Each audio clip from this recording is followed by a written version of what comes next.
afternoon's topic is going to be social justice, equity, and anti-racist education. We have some folks who have a wide range of experience. We're looking forward to hearing from them.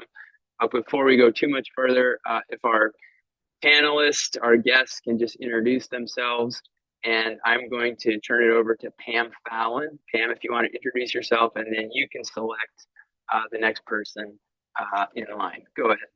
Sure. My name is Pam Fallon. I teach grade 5 at St. Johnsbury School. I'm a classroom teacher as well as speech and debate. And I am the robotics helper. Meg? That sounds so cool, Pam. Nice to see you. My name is Meg O'Donnell. I use she, her pronouns, and I teach humanities at Shelburne Community School. I'm on the family board, and I'm also part of the middle grades collaborative. And I'm going to send this right over to Katie Farber. Hello. My name is Katie Farber. I'm an assistant professor at St. Michael's College, and also work with middle grades collaborative, and happy to be here. And let's see, I'll send it to Kate. Hello, I'm Kate Merrigan. I use she, her pronouns. I am a program director with Up for Learning, where I came on board in August, met some of you last month. Glad to see you again. And I don't know who to pass it to because I came in partway through intros. I apologize. So I think, Lori, would you mind just introducing yourself and what your role is, please? Yeah. Hi. Sorry, I was a little late. My name is Lori Ramirez, and I am at Appalachian State University, and I am in the middle grades program there. So I teach everything from introduction to teaching to young adolescent development and what used to be a diversity course, but we're kind of rethinking the name of that for obvious reasons. Thank you very much. And thanks for being here again, Lori. You were visited with us last year, and I appreciate it. I did have one quick question. Appalachian State, where are you located again? Boone, North Carolina. Yeah, and so I just wanted to know how you and your community are doing. And I just wanted to give my well wishes for recovery from our most recent storm. Yeah, I appreciate thanks for being here. Yeah, I appreciate that. And we're doing okay. The campus is mostly fine. And town is mostly fine, like old downtown. You go into new town where like the Walmart was, the Walmart's pretty much gone, rebuilding. And you go 10 minutes in any direction and it's just absolute devastation. So. Well, I can't imagine what that sort of has been like. And I just have been reading up on that part of the world, and I'm very, very sorry to hear that. And I just wish you all the best in the recovery. We're going to start out with sort of a quick whip around to get some ideas of what folks have been up to in the last month. And then we are going to kind of turn it over to Meg and Katie Farber. Meg is a classroom teacher who's completed some extended learning about social justice, anti-racism, equity, and we want to hear from them. And we're probably just going to have more of a discussion this afternoon about these topics. But real quick, just to get some insight into how folks have been doing. Last month, we discussed positive relationships with students and sort of the beginning of school and building positive learning communities. And the question really is, what's something that's happened since our last meeting that's given you some hope or positivity and joy? And I'll just start by saying one thing that I've really noticed is students being fairly positive to one another, which after the pandemic and those years is really a welcome change. And my students, I just think, have been really kind and considerate to members of the community. And that's something that I've noticed and is something that's giving me a lot of positivity and joy right now. I'll turn it over to, how about Kate Merrigan? Yeah, I think in general, I would say there's a feeling in a lot of the schools I've been connecting with that there's some like regrowth and positivity that's maybe feeling different from what we experienced the last few years. One thing that I think I'll highlight for me in the context of my work with Up for Learning is we did a retreat with one school where there were some new members to the team who might not have been folks who would always come to the table for school transformation work, but had been invited.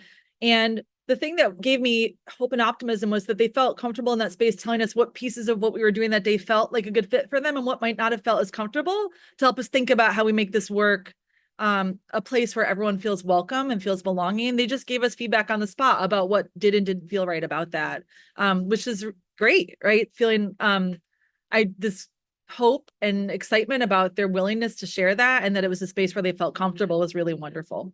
I'll pass it to Pam. Thank you, Kate. Since we last discussed, we are taking further our plan for developing student government. And we have speeches.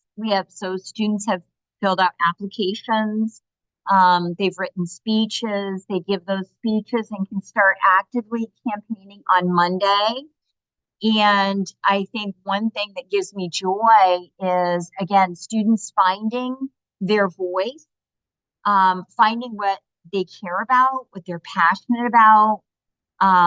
So that's always sort of a double-sided thing, because sometimes they find out their friends and colleagues are not maybe as concerned about things as they are. But I think in terms of the real joy, we were invited to partner with our incredible public library, the Athenaeum, which is also an art gallery if you're not familiar with it. And yesterday we took 3 groups of humanities classes up there and celebrated with them the anniversary of the Americans with Disabilities Act. And we had such an amazing experience. Our student, our 5th grader, who is remote most days, very fragile medically,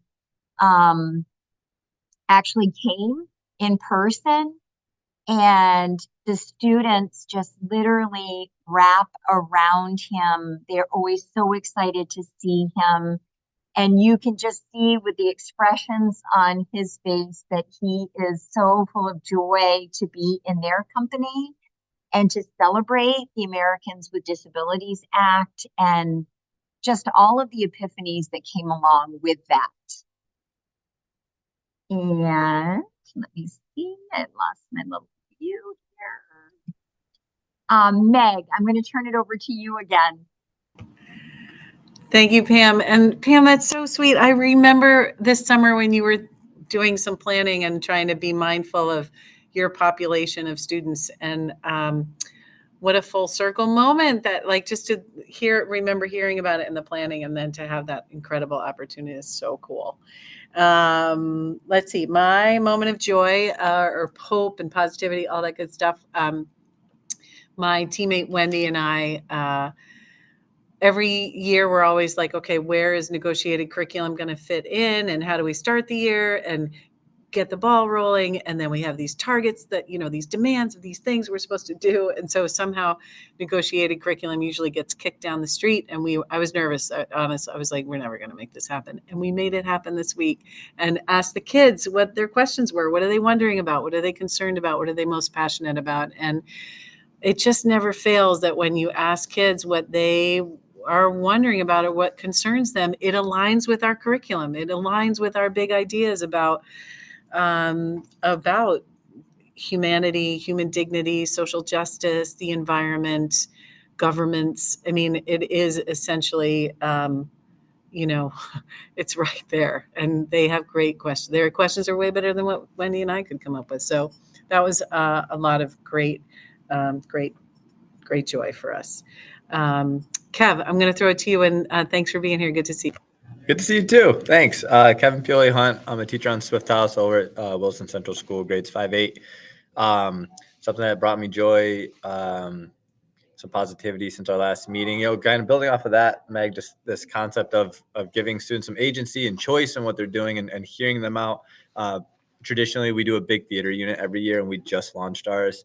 And it's been really cool just in this unit. It's so student-based, student-centered, and just watching our 5th through 8th graders just like work together and like create this really positive atmosphere around auditioning and taking these really great, healthy risks.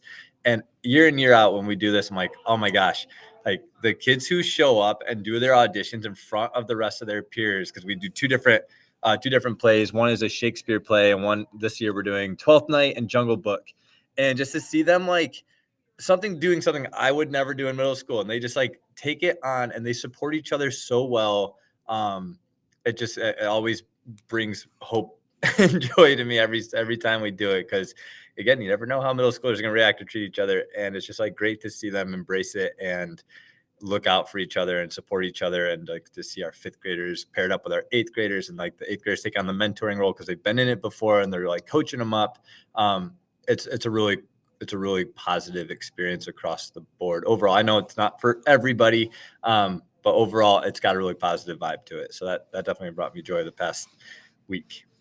I'm late, so I don't know who I'm passing to, but Don, I'll let you take back over.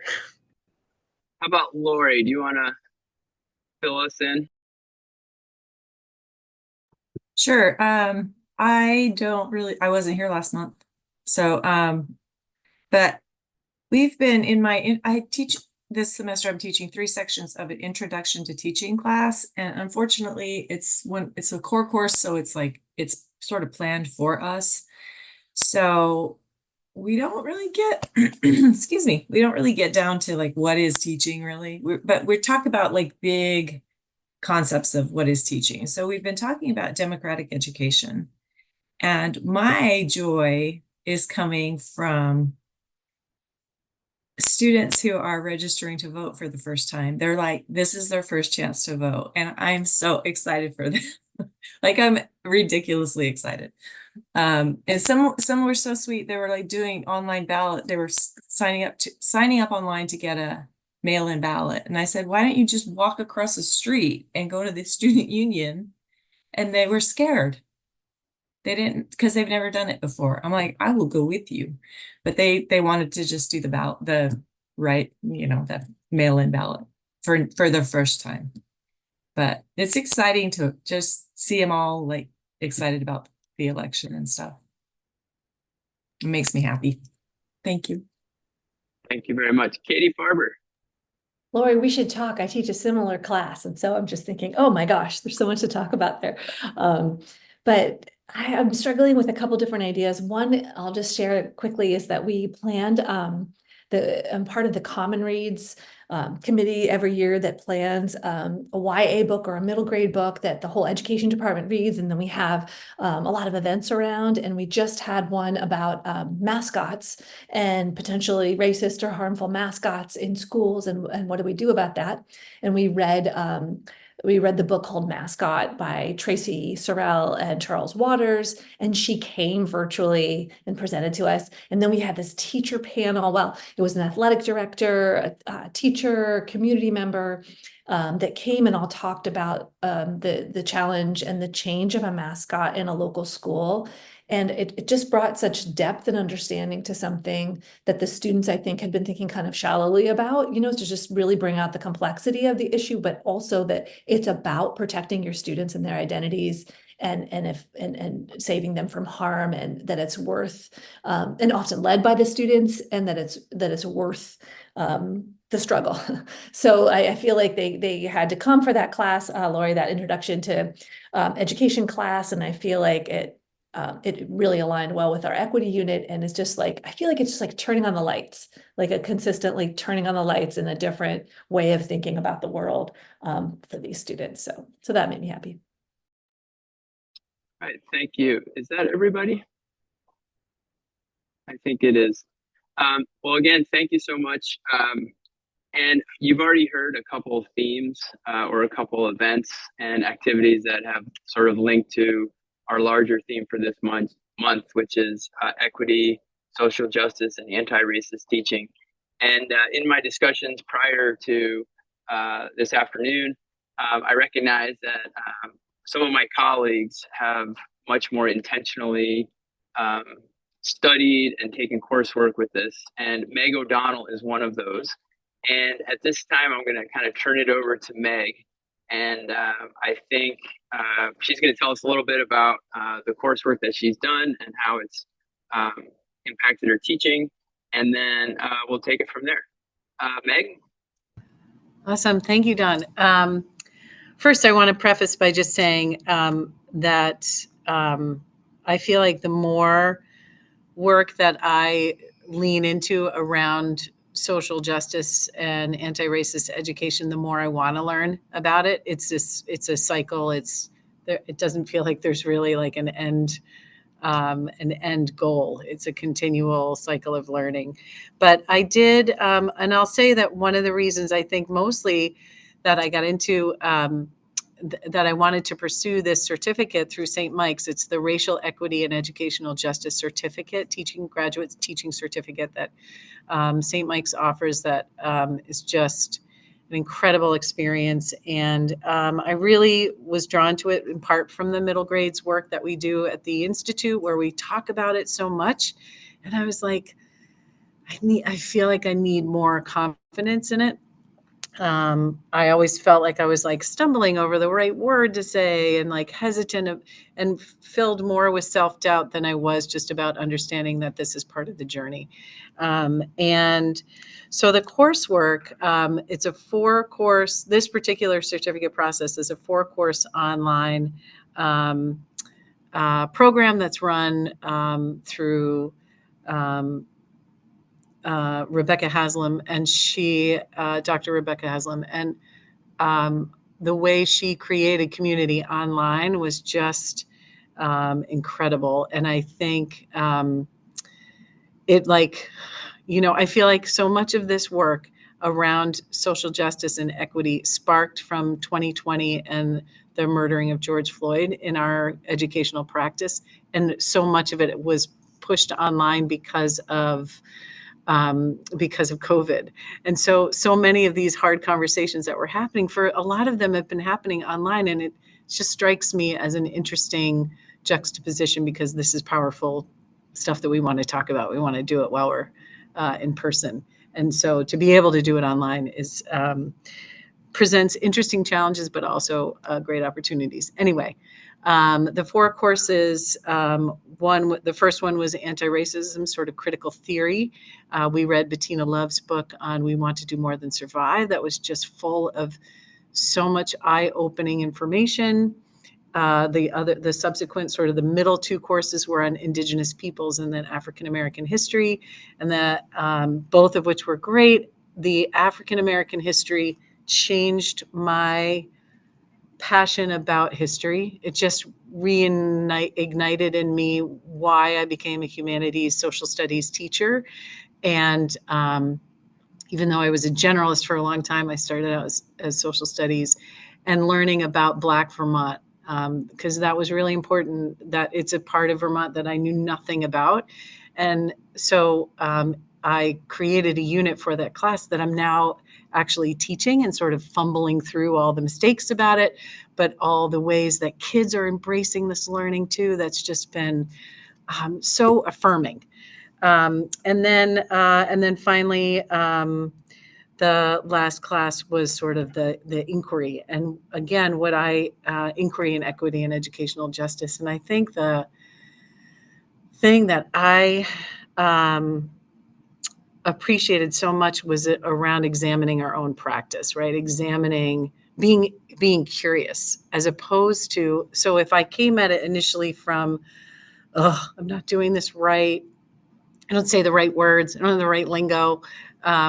It was like being curious about, well, why do I approach it that way? Why am I reacting the way I'm reacting in my classroom? And how are my reactions triggering behaviors or stimulating certain things in my classroom that might not be the outcome that I want? And so the whole process shifted the way I think about my practice. It gave me permission to try and fail.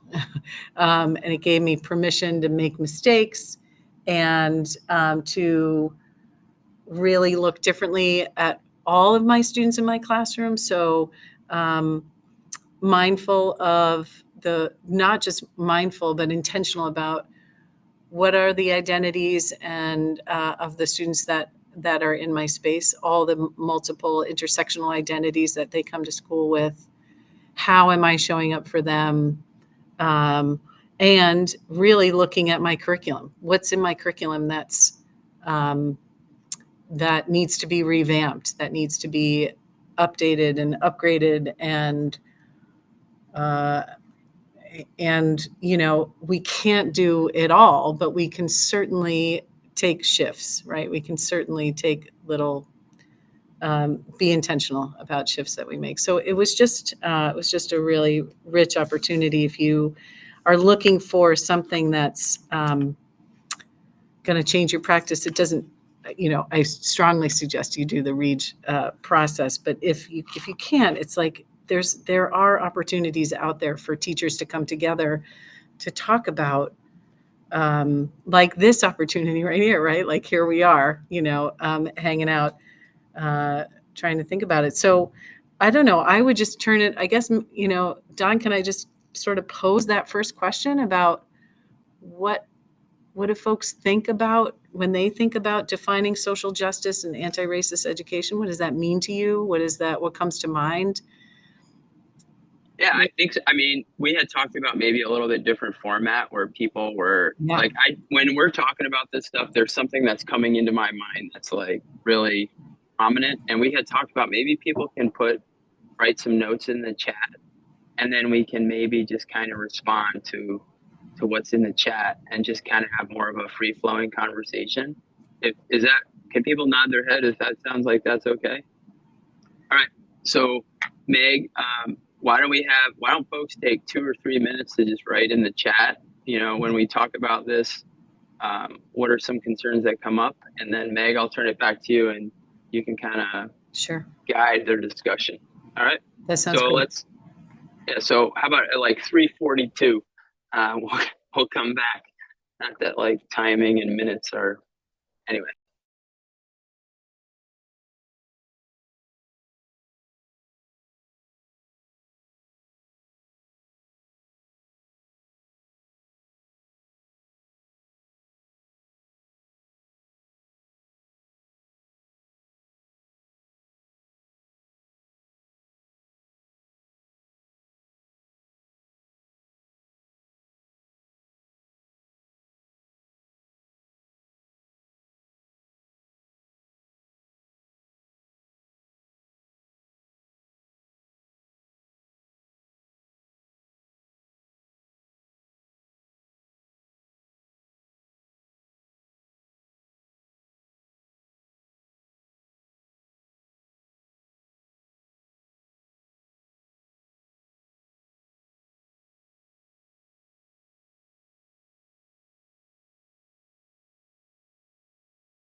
Wow.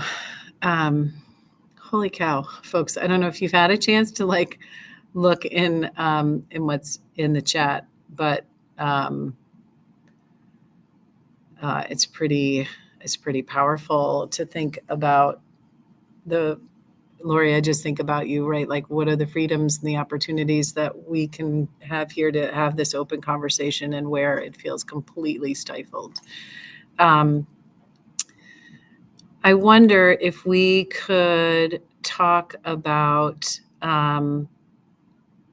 Katie, I wonder if you would just share a little bit about that resource, because I think about the shame that comes with either a state or a system that's denying the opportunity to have conversations around it. And even in, we had this huge blow up in our school, in our levels recently, around this idea of shame and blame. And I'd love to hear a little bit more about how we do that with compassion and accountability. Well, I'm looking forward to getting this book, but I've been a big fan of Adrienne Marie Brown's work for a long time, and I was listening to her on a podcast talk about this, and it happened to coincide with a class that I had where I tell this story about how, I was about to give a presentation at AMLE in Nashville, and I had studied this scholar's name. I wanted to say it right. I had said it dozens of times in my hotel room practicing at night while colleagues went out, and I did not. And I walked up to the podium to speak, and another colleague came up to me like 30 seconds before we went up and said, "Do you remember how to say this person's name? It's this." And it was the opposite way that I had practiced. And so I just went completely blank. And I tell this story about how I felt and how I was trying and wanted to honor this scholar so much. And so that was on my mind as I heard this podcast, which was really about, the idea of holding each other, like you have to have the strong class community first. It makes me think about it has to have those really strong norms and those places of acceptance. And so it makes me think about, this is really hard to do in a context where language is limited. But anyway, just that idea that Adrienne Marie Brown talks about with like compassionate accountability is that like, we're not blaming and shaming and punishing people for what they didn't know at the time or for a mistake that they made, but rather like we're trying to hold on to their dignity while like encouraging growth, and that we're all imperfect, and that aligning with the beginning education classes, like silence around these issues is a choice. Like you not engaging in this is a choice. Like you've got to go in and you're going to make mistakes.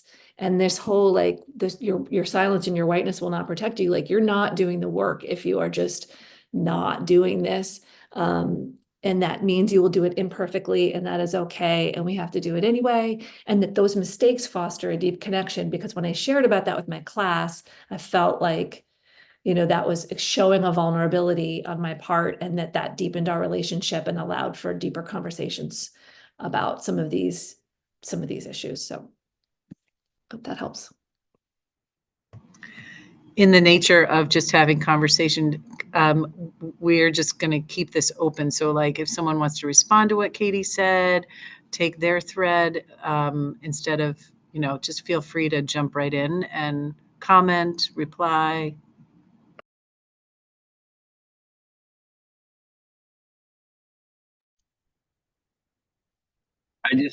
I would like to connect to what Laurie wrote, and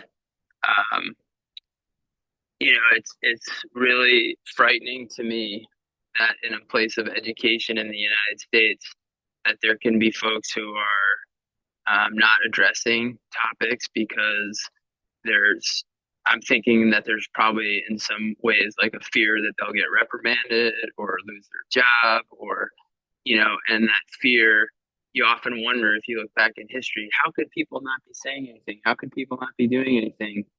And then you also, the idea of groupthink, and how that is taking hold, and how it becomes a narrative. And if that's infused with some of the social media sort of weaponry that you see happening now, and how people take things out of context and then highlight it. And I think to me, that's something that I links to a little bit. I'm just looking at the election and I can't help myself. And I'm thinking, you know, all the dog whistles and racism and the sort of maybe subversive, but recently even more overt sayings and implications, especially around Vice President Harris. And to me, the fact that it's 50-50 right now, whatever, is just mind boggling to me. And that to me shows that, you know, just the racial justice movement that was going on in 2020 seems to me subsumed by the backlash and it just really scares me that people who look like me and, you know, were educated like me are taking stances that are ahistorical and just outright racist. And man, I just can't believe it.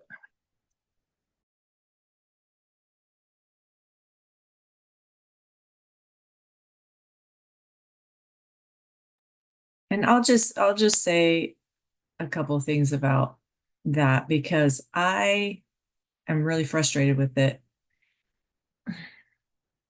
And they chose a book for this class. I didn't get to choose the book, and it's from 2013. And it's talking about democracy. And so much has changed since then. I mean, that's pre-Trump era, that's pre-Biden era, that's pre-Black Lives Matter, that's pre-COVID, that's pre-everything. So it's a outdated and it uses the word equality. And I said something to my chair saying, like, you know, that they use the word equality and kind of, you know, equity is better, or justice is even better. And she said, well, the university is using equality, so that's what we have to use. And I'm like, oh my God, seriously? I have to like check myself. But I told my students, I outright showed them the university system. So it's a system-wide decision to be neutral, which they don't think is a stance. It 100% is a stance. And, you know, anyway, I told them right or wrong, whatever, I told them neutrality is a stance. And I don't care which way you step, but don't just stand there. Step forward, step back, step to the right, to the left, to the diagonally, whatever. But don't just stand there, because that's just doing nothing. And doing nothing is, for me, it's just not an option, you know, so. I don't know, it's frustrating. So we're really limited on what we can choose for our books and what we can choose. And that's system-wide. So that's 17 universities. And it's, I don't know, it depresses me.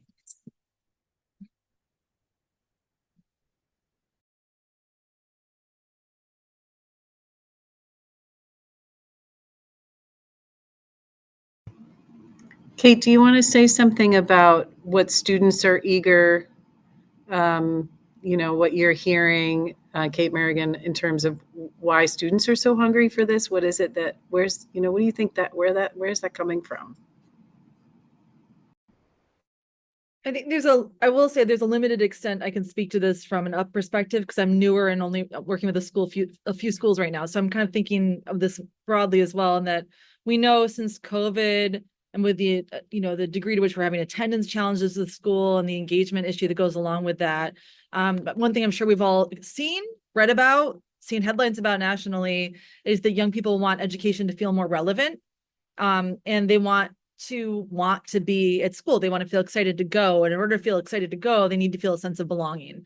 And to feel a sense of belonging, we need to directly address all of this. We need to be able to talk about equity. Students want to be part of the conversation. I think they felt shut out of conversations when we went remote. Schools quickly, you know, like moved into the most vertical operational modes we'd ever had because we were doing emergency management.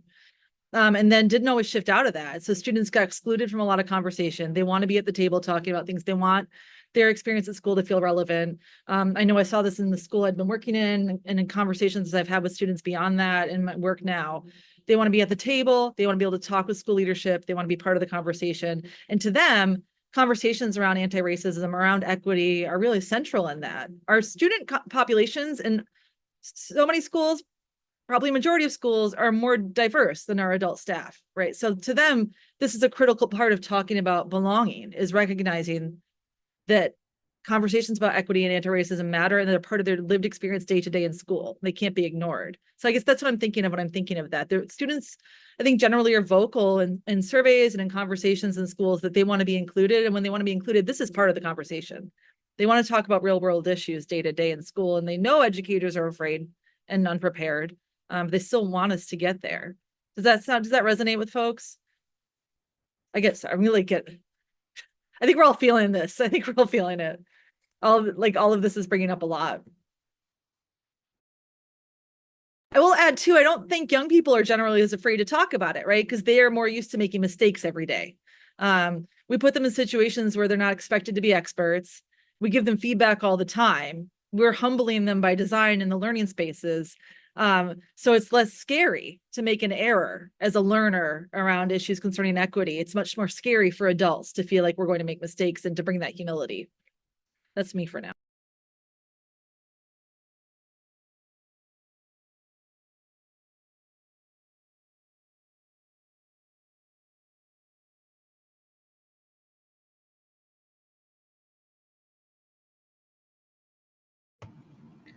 Other folks want to weigh in about that, or maybe talk about, so what are we doing, or what are we, how is this going in your classes, or what is your approach, that despite the challenges or the doubt that we might have, what are some ways that anti-racist education is reflected in your practice? What does that look like? And Joe, welcome. It's nice to see you. I don't know if we got a chance to say hi yet, so thanks for being here.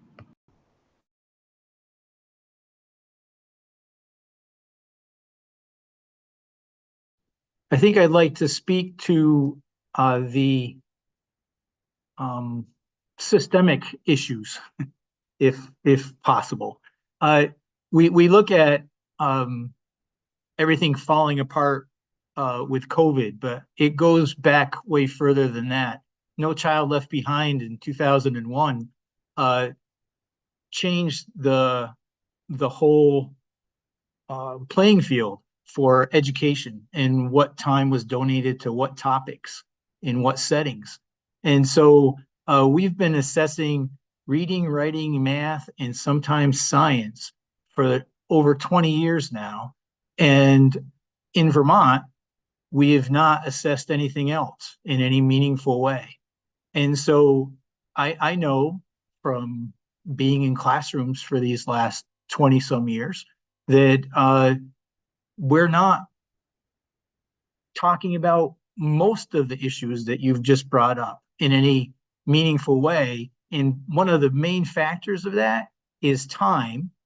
We're not, K through 6 in our district does not spends half an hour a week on what they call social studies. And there is no conversation going on. We're teaching to the tests. And since COVID, districts have gotten pretty scared because the skill levels have really dropped off the table. And so we've gone back into silos, and interdisciplinary, integrated kind of activities have gone by the wayside in many schools. We've adopted canned programs that we have to teach with fidelity. In our district, we have IM math, where everybody's supposed to be on the same page on the same day, teaching the same curriculum.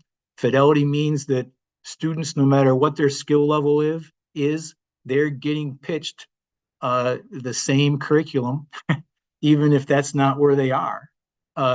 And that's happening in math, and it's also happening in our district in language arts. And both of those places have been siloed off to the point where the topics that we're addressing here are not are not given any space.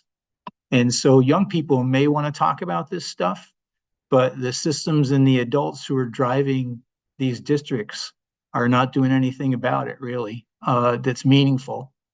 That's just my opinion.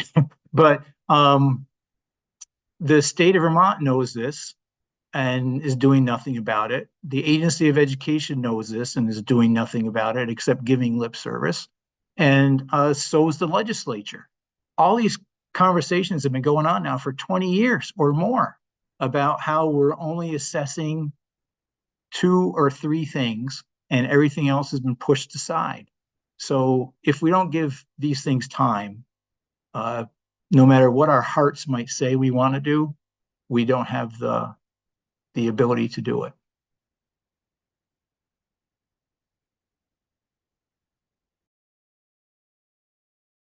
I can't help but make the connection here between the middle level structures, right? Like those conversations about scheduling and blocking and how show me your schedule and I'll show you where your values are.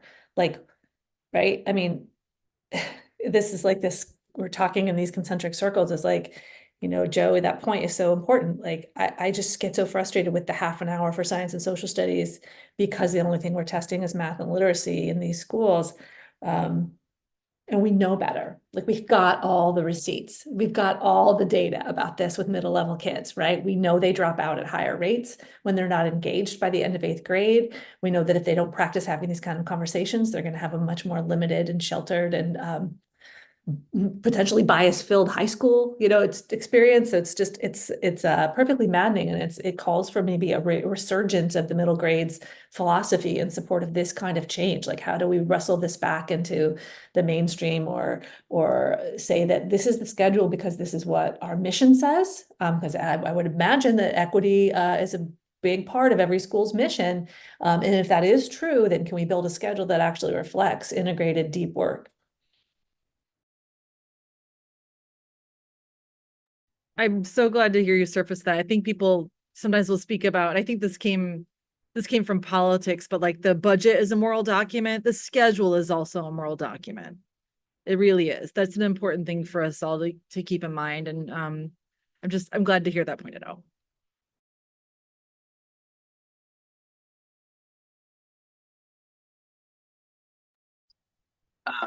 One of the things that I think is impacting me is, I think what Joe said is that this idea of systems is, and that's kind of, we've talked about that quite a bit, but the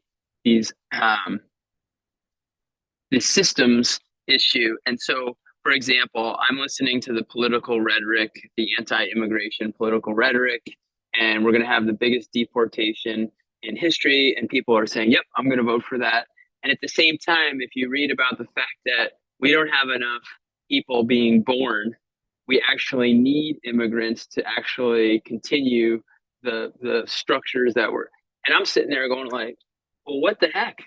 I mean, what doesn't make sense, right? Like, if we don't have people coming in, if you look at what's happening in Japan, they don't have enough workers to support their aging population. And they have places that are on the verge of collapse. They have towns that are emptying, that don't have the vibrant cultural, educational, and employment opportunities. And so I see, I work a lot with food and sustainability and how do you build a sustainable community. And there are organizations in Vermont who are saying we're focused on supporting priority populations, which they have identified already as people who have been systemically discriminated against throughout history.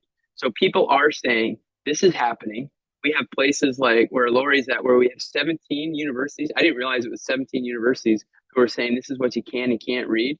It's like, in what definition of freedom? That's nuts. And then in your school, we're having to have people meet outside of our school about an equity team to determine what's the best way forward, because there's no, our equity, it's a document, but it's not really, it's statements and documents, but it's not really actions. And so that's the part that's concerning for me, is that we're not, taking action to see these issues woven into our curriculum, into our experiences, and getting those students to give us feedback about what their experience is, especially in my district, which is like 95% white. What is it like for non-white kids or transgender kids or LGBTQ plus kids to go through this experience? And are they thriving or are they struggling? And so, again, those are things that are coming up to me, and it creates this really, it's really a conflict for me. That's hard to kind of figure out what's going on and how do I navigate that effectively for my students and the community. It makes me wonder also now about like, so how are we supporting our young teachers, right? Like, how are we encouraging young folks to sort of say, to like jump in, come into the pool, come swim in the pool with us, right? Come on, like, and what I remember, or like what I'm reminded of when I am around young teachers, is that their lived experience is very different from what mine was, right? Thank God. Or just different, right? So like they lived more, I don't want to say that this is necessarily always true, but their awareness, welcoming, acceptance, they come from a different place and live in a different place than what I did when I was going through my education and my teacher education. And I hear from them a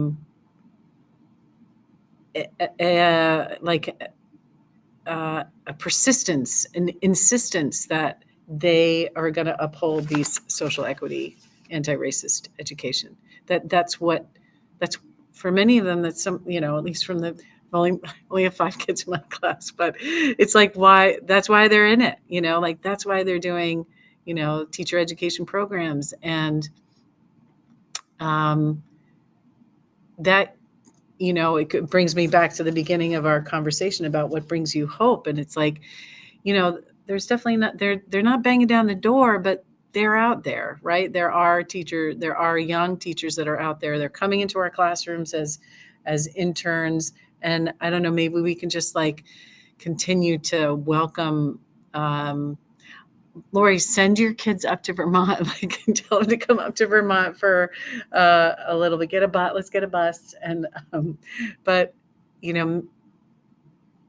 that brings me a little bit of hope that yes, this is messy and frightening. And I don't know what our conversation is going to be like a month from now.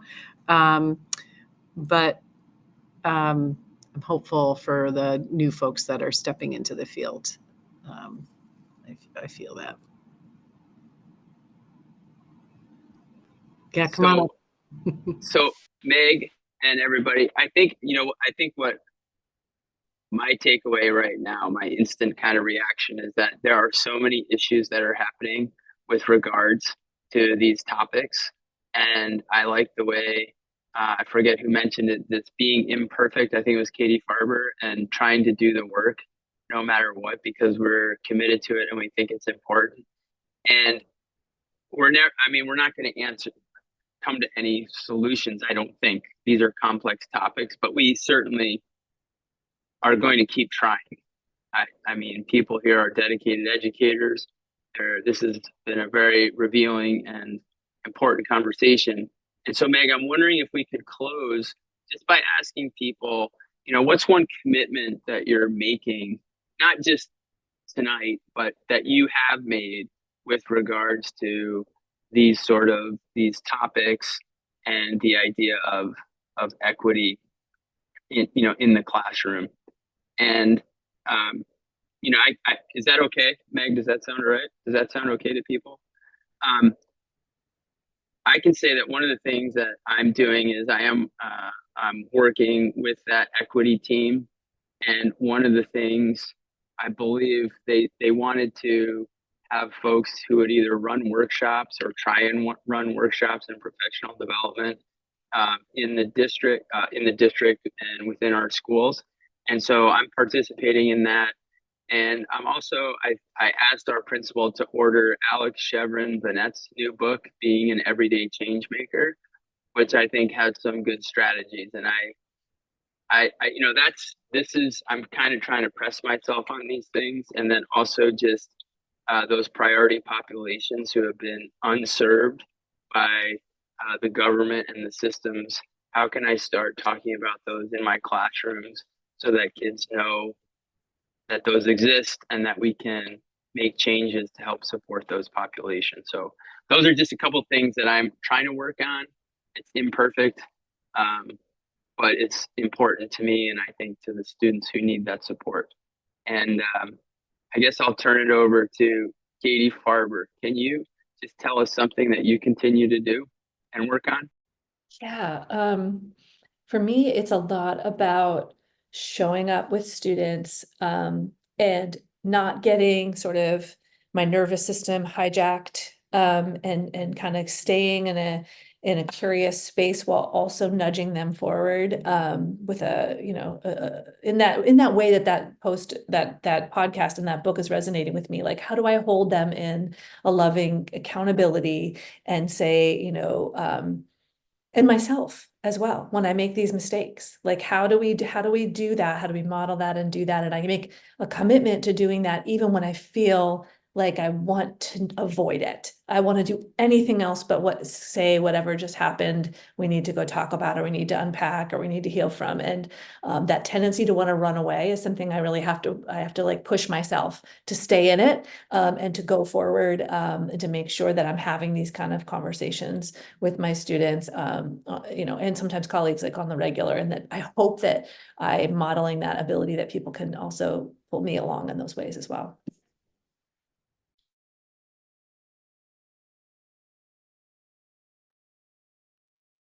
Do you want to pass that along, Katie Farber? Man, I forgot. I got so deep in my thoughts. Whew. Kevin, what do you got going? One thing, again, I'm fortunate to be able to teach a class as well at St. Mike's, and you know, just I co-teach it with one of my colleagues here, Amy, and just we try to keep everything rooted in equity, and we use, you know, Alex Bennett's book, the Equity Centered Trauma Informed Education, and you know, chapters from that. And it's like when we're doing this work with our class and our pre-service teachers around what they're doing, like we keep kind of trying to come back to even just that simple question, like where does this come in, you know, and having them peel it back and just make sure it's always present in their thoughts. What's great is it is like, to Meg's point, like these pre-service teachers are just, they're doing it, and it's great when we're presenting articles or chapters of a book to them. They're like, oh yeah, we've seen this in a different class. I'm like, yes, that wasn't the case years ago, you know, like this isn't brand new to them. And then something that I would like to just do a much better job at, you know, I feel like I do a decent job holding space. I know, like we did a lot with a candidate forum in our school, and one of our students brought up, we had Esther Charleston come in with amongst other candidates, and they're like, she's the only Black person on the stage. And I was like, wow, let's talk about this. Like, let's open it up. And just like, I feel like the space is there, but I would love to be way more intentional about bringing those conversations up in a meaningful way, because unlike Joe, we have, you know, I teach socialized an hour and 10 minutes a day. So it's like we have this in our system set up to have these conversations with our kids, and they're ready for it. Just got to make sure I keep it going with them. I will send it over to Pam. Thanks. I guess I just want to say a big ditto here. I just really loved what you were saying, Katie, about showing up, staying curious, staying vulnerable, rejecting perfectionism. Man, that's hard. You know, posing questions and then supporting the students finding, again, their voice and their passion, and supporting their activism, helping them to find their way, even through sometimes discouraging experiences. You know, and then kind of figuring out how do you negotiate those tough times and stay grounded in the work and the joy and the movement. leaning into the sometimes suck.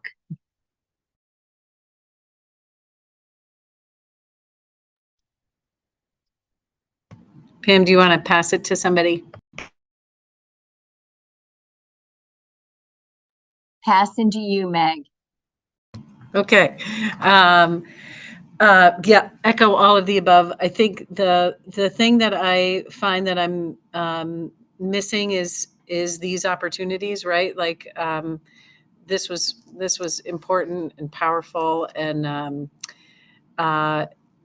you know, there are ways that we can have these conversations with our colleagues, and I would like to start there because there clearly something that is sparking that need, and I'd really like to lean into whether it's an article or a book group of just creating space in our just here in our school. It doesn't have to be a huge commitment, but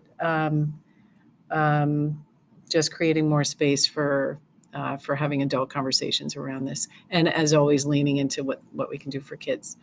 Joe, I'm going to pass it to you.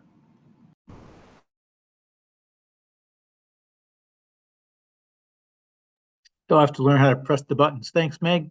Cared for and heard. I guess those are the two things I want the young people to feel when we're spending time together. And in Brattleboro here, we do have a pretty diverse population with folks coming from all sorts of situations and backgrounds. And so it's all real. This isn't intellectual meanderings at this point. And what do you feel about things that you haven't seen or heard or experienced? This is all part of life. And so, again, cared for and heard.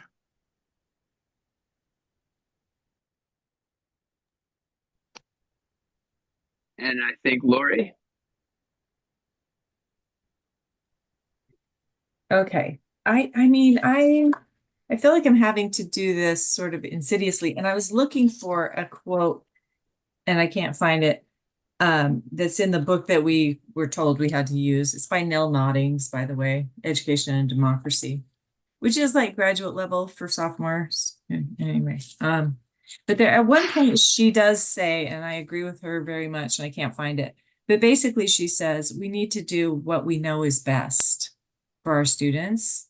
And so that's kind of what I'm doing. And I asked them one day, because we had kind of a controversial situation on campus. We have two tunnels that are expression tunnels where students can spray paint or draw or whatever, anything they want. And I guess there was some negative, like Nazi kind of stuff. And so they shut it down and wouldn't let anybody even really do anything.